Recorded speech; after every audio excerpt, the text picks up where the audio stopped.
Hello and welcome back to the Offensive Line. On this episode, we have another Christian cliche, and this one was actually requested by one of you. When I first heard it, I actually was surprised it wasn't on our original list. All the times when I've heard some version of this before flashed through my mind.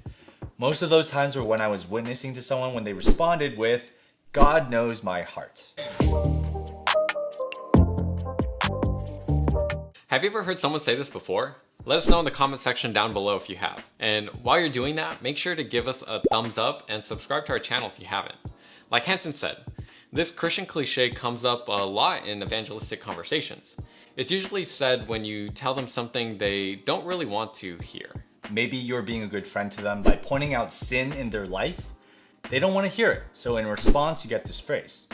Or even a smaller example where you planned a meeting they skipped out on. When you ask them about it, they give you excuse after excuse instead of apologizing. And then they say, "God knows my heart." See, it happens whenever someone tries to justify an unjustifiable action. So you're talking to someone who says that they are Christian, but we know that just because someone says they are Christian doesn't mean that they actually are. Christianity is more than just what you say, but it's also what you do. We aren't saved by things we do, but after we are saved, we are expected to act a certain way. So say they aren't acting like a Christian and you point that out. And then they say, "God knows my heart." It's essentially a Christian way of saying, "You don't know me." By using this cliche, they are essentially trying to justify something they are about to do or already did that was wrong. But while it's true that God does indeed know our hearts, that doesn't mean that we can't tell each other's hearts. Proverbs 23:7 says, "For as he thinks within himself, so he is." People put their hearts on display with their actions, and when we see their actions, we can point them out. God does indeed know our heart. In fact, he knows it better than we do. He says in Jeremiah 17:9-10, "The heart is more deceitful than all else and is desperately sick. Who can understand it?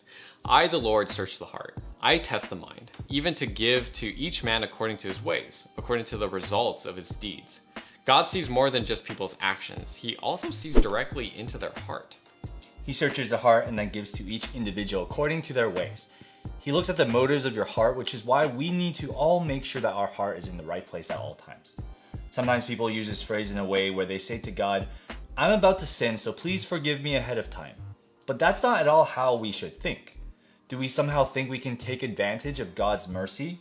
Even though God says that he will forgive us our sin if we confess it, it's not just about his mercy. By thinking this way, what we're doing is exactly what the enemy wants. It's a trick to tempt and convince us to do wrong. And by submitting to his lies, you open the door to him, giving him a free pass into your life to do whatever he pleases.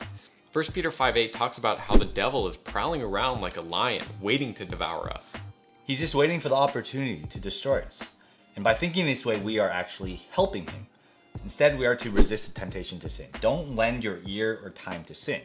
Instead, do what Joseph did and flee. James 4:7 says to obey God, resist the devil. And if we do so, he will flee. Remember this the next time you hear or are about to use this phrase. This phrase isn't necessarily wrong, but it definitely needs some explaining. Hopefully you got that in this video. Hopefully it was encouraging and informative for you to hear. If you have any questions, let us know in the comment section down below. If you want one of your suggested topics to be featured in the video on our channel, let us know your topic down below. We are the Offensive Line, and we're uncomplicating the complicated. We'll see you next week.